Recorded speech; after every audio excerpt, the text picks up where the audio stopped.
Do what you love, but get a job first. I know it sounds crazy, but hear me out. Imagine one of your favorite writer, singer, actor who has their work really thriving right now. Do you think their life was always this glamorous? Everyone at their knees? Not really. The reality is that when you start something new and you realize that you really love to do it, there is very less chance that you may be good at it, right? And even lesser likelihood that you'll make money from it. But more on that on the later part of the video. Doing what you love doesn't just come to you, right? It's something you identify over time by doing a lot of things and putting in your time, money, and effort into it. But for those who are lost, there is a clear cut plan. So I want you to grab a pen and a paper.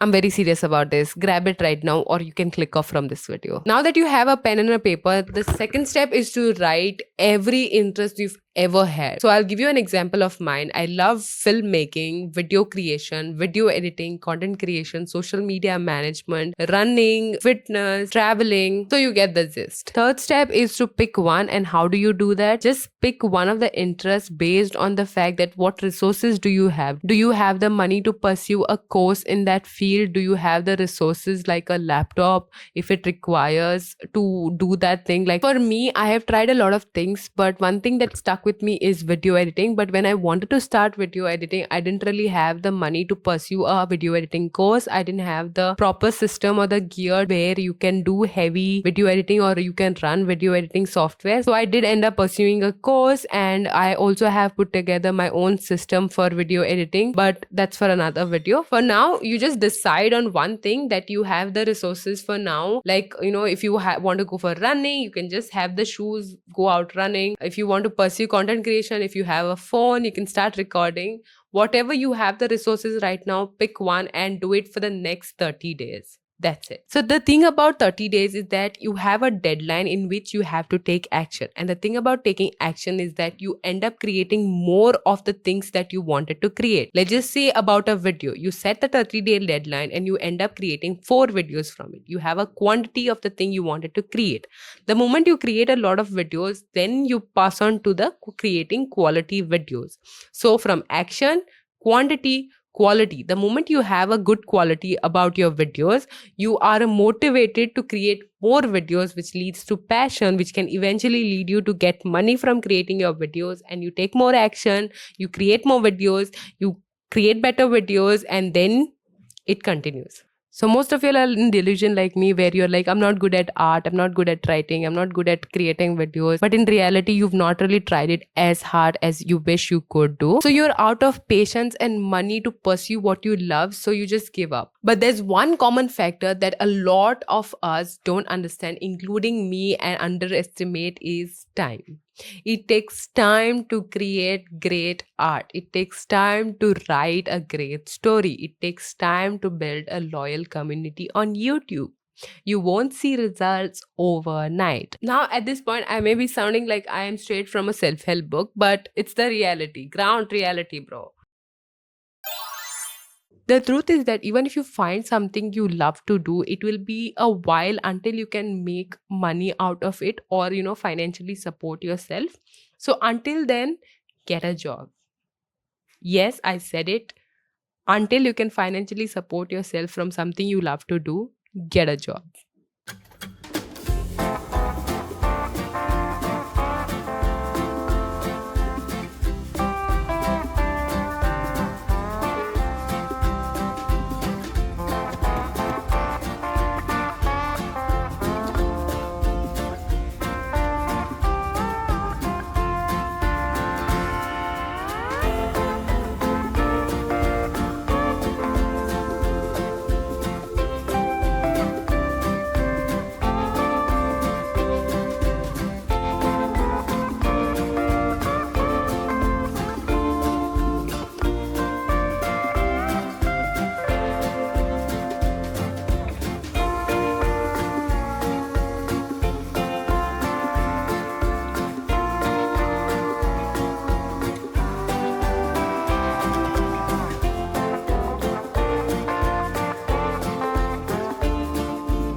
I know getting a job is not sexy and what is in trend right now, but a day job gives you money, routine, a connection to the world, security, and a predictable existence knowing that you won't be on the streets next moment. Because guess what? Having financial freedom is having freedom to create what you love to create.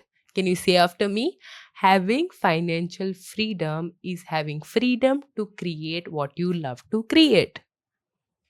The worst thing a job does to you is that it takes away a lot of your time, right?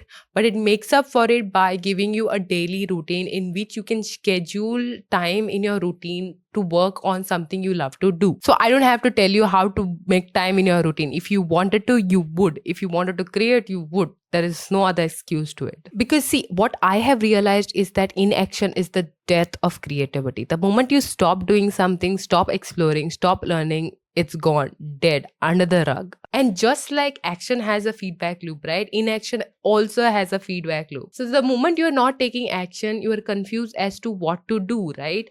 And that leads you to fear in terms of should I do it or not? What would people say? Blah, blah, blah, right? So inaction, confusion, fear, inaction, confusion, fear, and you're just stuck in it.